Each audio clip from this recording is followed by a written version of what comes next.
नमस्कार दोस्तों, global TV के इस संस्करण में आपका स्वागत है, अभिनंदन है।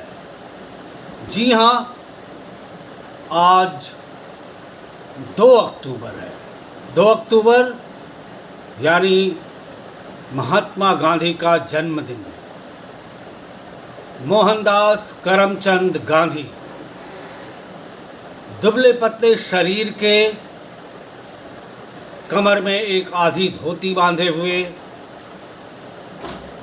और एक सोंटा लिए हुए ऐसा शख्स जिसकी आंखों पर एक गोल फ्रेम का चश्मा लगा हुआ है और कमर पे धोती के सहारे एक घड़ी बंधी हुई है। इस शख्स ने अहिंसा को अपना हथियार बनाया और उसी अहिंसा के हथियार के सहारे भारतवर्ष को गुलामी से आज़ादी दिलाई, अंग्रेज़ों से।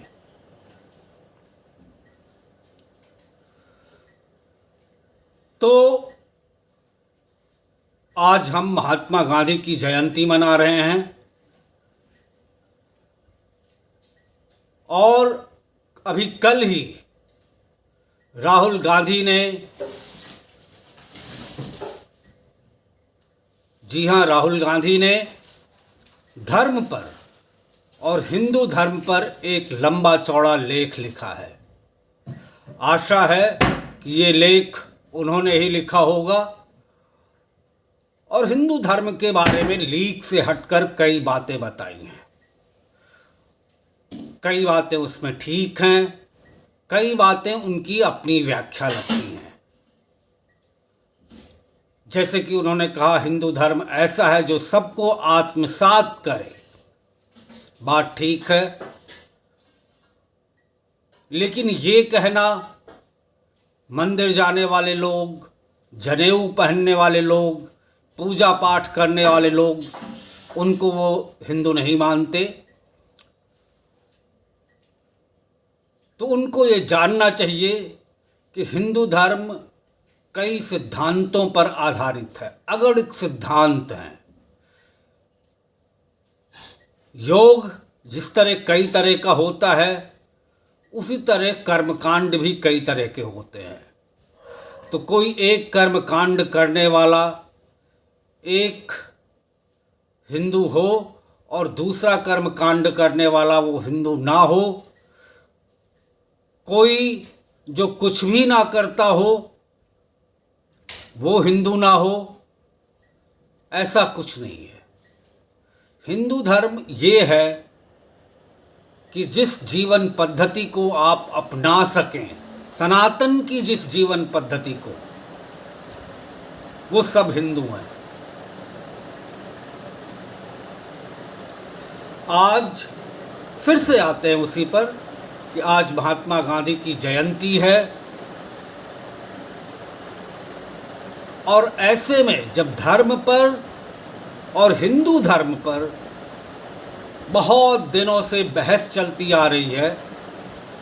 हम जानते हैं कि महात्मा गांधी, मोहनदास करमचंद गांधी, ये हिंदू धर्म के बारे में क्या सोचते थे। मैंने काफ़ी तलाशा तो मैं ले देकर फिर वहीं आया जहां मैं मधुकर उपाध्याय की बापू नाम की 7 खंडों की किताब का पाठन आपके सामने कर रहा था और वो श्रृंखला बीच में छूट गई थी।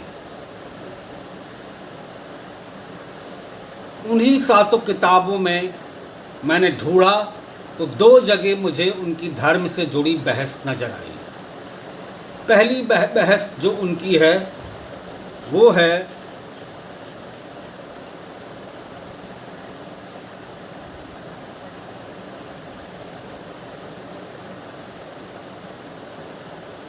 धर्म की सीढ़ियाँ। ये चैप्टर है पहली खंड में बापू के पोरबंदर से लंदन में। तो आइए देखते हैं धर्म के बारे में मोहन की समझ क्या थी, ये उनके बाल्यकाल की घटना पर से प्रेरित है, जो बाद में उन्होंने लंदन में किसी बहस में इसका वर्णन किया। उस समय तक ईश्वर, मंदिर, आस्था और धर्म मोहन के लिए अनजान थे। धर्म के नाम पर उसकी कुल जमा पूंजी रामायण और महाभारत की कहानियाँ थीं, जो उसने माँ और रंभा बुआ से सुनी थी। कुछ भजन थे जो मंदिर आते जाते कानों में पड़े थे। रंभा का दिया राम नाम का मंत्र था, जो उसे अंधेरे और भूत प्रेत से बचाता था। ये स्थिति लंदन आने तक बनी रही, क्योंकि उसने पढ़ाई की किताबें छोड़कर कभी कुछ पढ़ा ही नहीं। भगवान ने बचा लिया का एक स्थूल अर्थ वो जानता था, वाक्य की पूरी कीमत से अपरिचित था। तुम्हारी दृष्टि में धर्म क्या है मोहन? ईश्वर क्या है? कहाँ रहता है? कैसे काम करता है?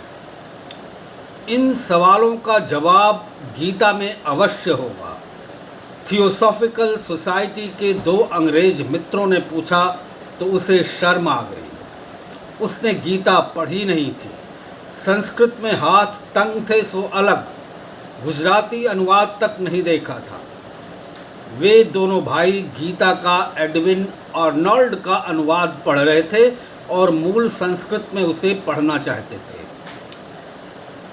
इन प्रश्नों का उत्तर देना मेरे लिए कठिन है। मैंने गीता नहीं पढ़ी है, पर आपके साथ पढ़ने को तैयार हूँ। मोहन ने ईमानदारी से स्वीकार किया। तीनों ने साथ पढ़ना शुरू किया तो मोहन सांख्य योग वाले दूसरे अध्याय के 63वें श्लोक पर ठहर गया। उसमें अर्जुन ने पूछा, वो कौन और कैसे लोग होते हैं जिनकी बुद्धि स्थिर होती है और जिन्हें स्थिति प्रज्ञ कहा जाता है? तो कृष्ण ने इन्हें संयम और इंद्रियों पर नियंत्रण से जोड़ दिया। ध्यायतो विषयान्यूसः संगस्तेषु पूजायते, संगात संजायते कामः, कामात् क्रोधो अभिजायते, क्रोधादिभवत् सम्मोहः, सम्मोहात् स्मृति विभ्रमः, स्मृतिभ्रंशात् बुद्धिनाशो, बुद्धिनाशात् प्रायश्चति, बुद्धिनाशात् प्रणश्यति। अर्थ स्पष्ट था। किसी विषय पर अधिक सोचने से उसके प्रति आसक्ति पैदा होती है। आसक्ति से कामना का जन्म होता है और कामना से क्रोध उपजता है। क्रोध से मूढ़ता पैदा होती है। मूढ़ता से स्मृति लोप होता है और स्मृति लोप से बुद्धि नष्ट हो जाती है। जिसकी बुद्धि नष्ट हो, आखिर में उसका नाश हो जाता है। कई श्लोकों का मोहन के दिमाग पर गहरा असर हुआ। उन्हें बार बार पढ़ता, दोहराता, भनक कानों में गूंजती रहती। कुछ श्लोक कठिन थे, जटिल थे। जब लगता कि एक बार पढ़ने पर बस गया।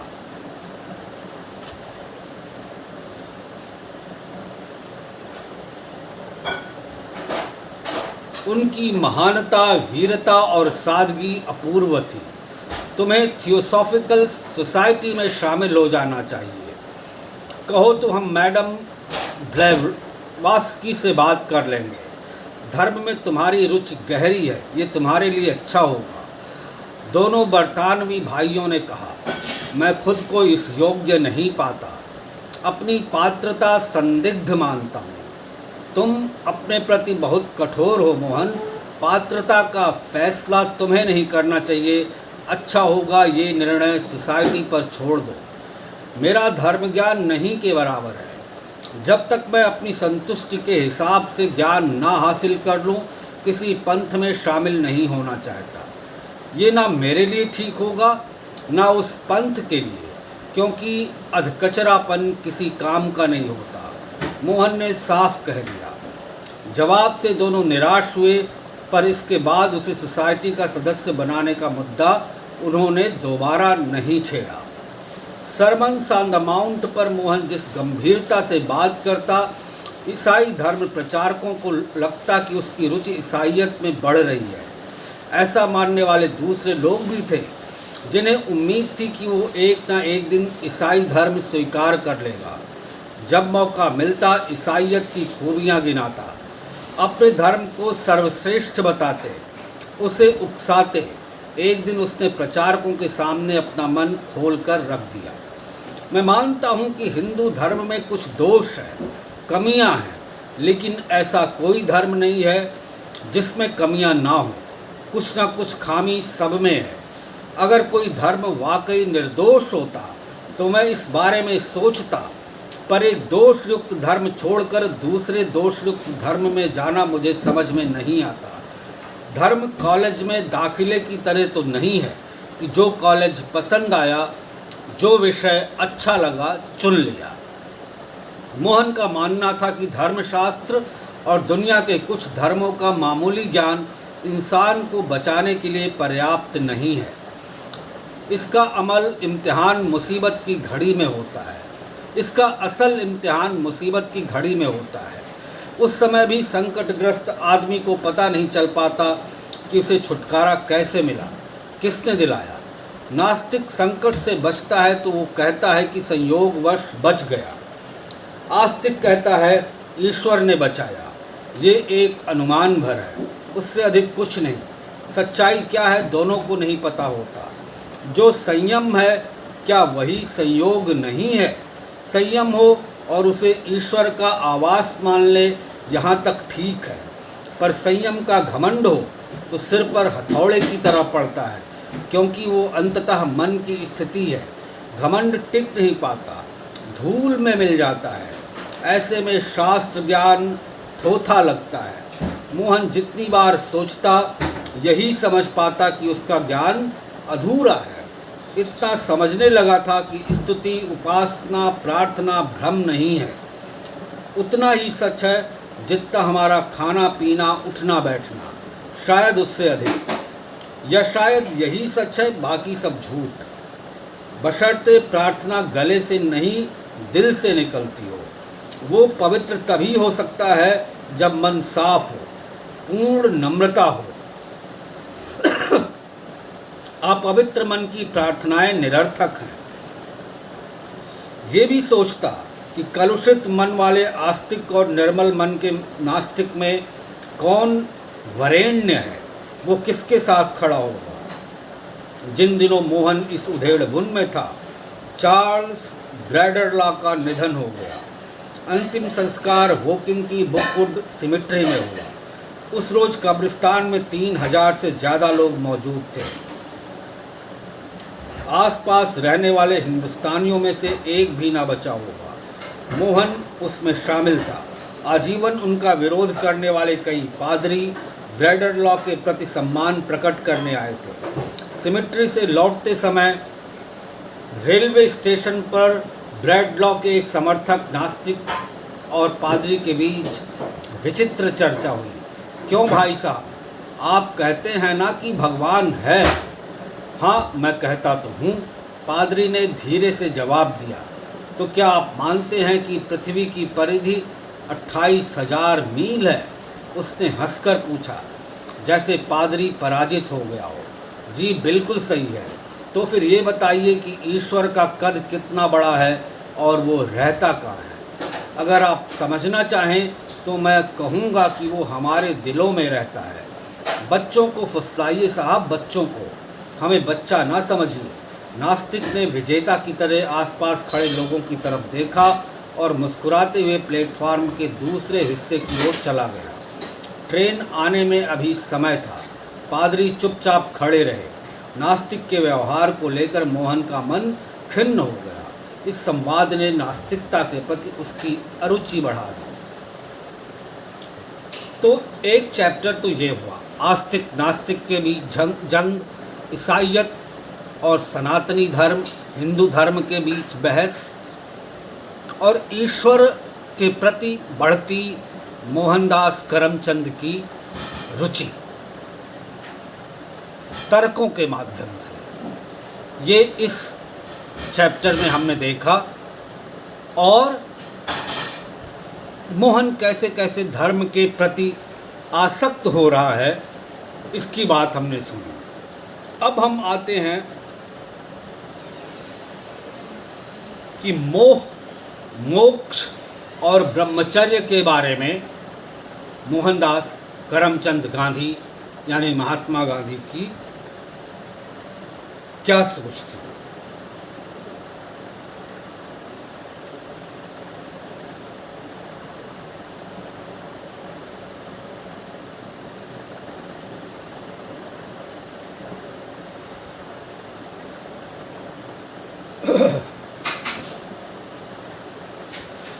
गुजराती में लिखे इस अति लंबे पत्र में मोहनदास को कहा गया, मुझे बस इतना याद है कि इसमें कवि राजचंद भाई का प्रभाव है। राजचंद विवाहित थे, लेकिन पति पत्नी के बीच ब्रह्मचर्य व्रत के पालन की बात करते थे। शुरू में ये बात मुझे अजीब लगी, विरोधाभासी और कठोर, पर बाद में उसने मुझे चुंबक की तरह जकड़ लिया। तुम ब्रह्मचर्य और मोक्ष का सही अर्थ नहीं समझ पाए हो। अगर तुम्हारे बेटे केशु को आज मोक्ष मिल जाए तो क्या तुम दुखी हो जाओगे? अगर इसका उत्तर हाँ है तो समझना होगा कि हमारे भीतर मोह की जड़ें कितनी गहराई तक फैली हुई हैं। तुम्हें मोक्ष और मोक्ष का प्रचलित धार्मिक अर्थ नहीं देखना चाहिए। मेरे लिए इसका अर्थ किसी काल्पनिक आकाश पिंड पर जाना नहीं है, किसी धार्मिक नगर में शरीर त्याग नहीं है, जन्म और मृत्यु के चक्र से मुक्त होना भी नहीं है, सांसारिक सुख हासिल करने की इच्छा से मुक्ति की कामना ही मोक्ष है। अच्छे लोग दुनियावी खुशियों के पीछे नहीं भागते। जो इसे स्वीकार नहीं करता अपनी नासमझी प्रदर्शित करता है। मोह को सांसारिक ज्ञान समझने की गलती कभी ना करना। माता पिता के अंदर अपने बच्चों को सर्वोत्कृष्ट देखने की इच्छा होती है। उनके सामने उच्च आदर्श रखना चाहिए और ये बच्चों पर छोड़ देना चाहिए कि बाद में वो क्या प्राप्त करने योग्य बन पाते हैं। ठीक इसी तरह तुम्हें समझना होगा कि ब्रह्मचर्य का परिचित रूढ़ अर्थ उसका एकमात्र अर्थ नहीं है। ब्रह्मचर्य की दो स्थितियां होती हैं और उनके बीच एक बारीक अंतर होता है। ये अंतर जानना जरूरी है। केवल कामना के वशीभूत होकर ब्रह्मचर्य के सिद्धांत का उल्लंघन जानबूझकर किया गया पाप है, जबकि उसका उच्च आदर्श जानते हुए उससे नीचे रह जाने वाला उल्लंघन मानसिक कमजोरी। अगर किसी ने दूसरी स्थिति में ब्रह्मचर्य का उल्लंघन किया तो उसमें फिर उठ खड़े होने की संभावना बनी रहती है। हमें कमजोरी को सत्य समझने की भूल नहीं करना चाहिए और ना ये मानना चाहिए कि मोह कभी ज्ञान हो सकता है। इसका मतलब ये नहीं है कि केशु कभी विवाह न करे। अगर वो ऐसा करता भी है तो इसमें कोई हानि नहीं है, लेकिन अगर उसने ऐसा नहीं किया तो उसकी चमक दुनिया देखेगी। हमें समझना होगा कि ब्रह्मचर्य बंधन नहीं है, स्वतंत्रता का द्वार है। ब्रह्मचर्य केवल एक तरह की आसक्ति से मुक्ति नहीं है, उससे अधिक कुछ है। सही अर्थ में उसका पालन किया जाए तो वो जीवन की तमाम दूसरी गतिविधियों को प्रभावित करता है। इन परिवर्तनों के बिना उस पर अमल नहीं किया जा सकता। मैंने अनुभव किया कि अगर स्वाद को जीत लिया जाए तो ब्रह्मचर्य का पालन बहुत सरल हो जाता है। इस कारण आहार के मेरे प्रयोग भोजन की दृष्टि से नहीं, ब्रह्मचर्य की दृष्टि से होने लगे। दूध का प्रयोग इसलिए छोड़ा, मिर्च मसाले तो पहले ही छोड़ दिए थे। उपवास भी ब्रह्मचर्य के पालन से जुड़ा है। उपवास करते हुए भी कोई व्यक्ति विषयासक्त हो सकता है, लेकिन उपवास रास्ता है, ब्रह्मचर्य का अनिवार्य अंग है। बिना उपवास आसक्ति को जड़ से मिटाना संभव नहीं है। सफाई और सादगी में भी बाहरी और आंतरिक ब्रह्मचर्य है। ट्रेन बर्दवान पहुंचने वाली थी जब गांधी को एक और चिट्ठी की याद आई। फिनिक्स वासियों के शांति निकेतन पहुंचने के बाद वो चिट्ठी गुरुदेव ने लिखी थी। उन्होंने वो छोटा सा पत्र ध्यान से पढ़ा, अर्थ और निहितार्थ के साथ। निहितार्थों का उल्लंघन उन्होंने कभी नहीं किया। टैगोर ने लिखा था, मुझे वास्तविक खुशी हुई कि आपने फिनिक्स के बच्चों को शांति निकेतन में रखने के बारे में सोचा। आश्रम वासियों को देखकर ये खुशी और बढ़ गई। यहाँ आने से उन्हें लाभ होगा और हमारे बच्चों को भी। वे एक दूसरे के अनुभव से बहुत कुछ नया सीखेंगे। इस फैसले से आपके बच्चे हमारे बच्चे होंगे। साधना में वे हमारे बीच की जीवंत कड़ी बनेंगे। गुरुदेव दक्षिण अफ्रीका में गांधी के काम से अच्छी तरह परिचित थे, उसकी सराहना करते थे, लेकिन गांधी के कुछ विचारों पर उनके मन में असमंजस था। सत्याग्रह, असहयोग और हिंद स्वराज के कई हिस्सों को आलोचना वो सार्वजनिक रूप से कर चुके थे। ऐसी आलोचनाएं बाद के दिनों तक जारी रही। गांधी ने बिहार के भूकंप को प्रांत में फैले छुआछूत के पाप का परिणाम बताया तो टैगोर ने उन्हें बिल्कुल नहीं बख्शा, तीखी आलोचना की और इस तरह की दकियानूसी सोच को एक झटके में खारिज कर दिया। भारत की स्थिति और गांधी के प्रयोगों को व्यवहारिकता के संदर्भ में उनके मन में उठने वाले सवाल ही थे कि उन्होंने पूछा, चरखा काट कर क्या होगा? असहयोग आंदोलन से क्या हासिल होगा? क्या इससे देश आज़ाद हो जाएगा? अंग्रेज़ों की गुलामी से मुक्ति मिल जाएगी? शायद इसीलिए शांति निकेतन की पहली यात्रा में गांधी से ना मिलने को इससे जोड़कर देखा जाने लगा। माना जाने लगा कि दोनों के बीच मतभेद जारी भारी है और उनका साथ आ पाना कठिन है। टैगोर और गांधी के रिश्तों के कई अंग हैं, उन्हें इक्का दुक्का घटनाओं से समझना कठिन होगा, क्योंकि मूल भाव एक होते हुए भी दोनों का व्यक्तित्व एक आयामी नहीं था।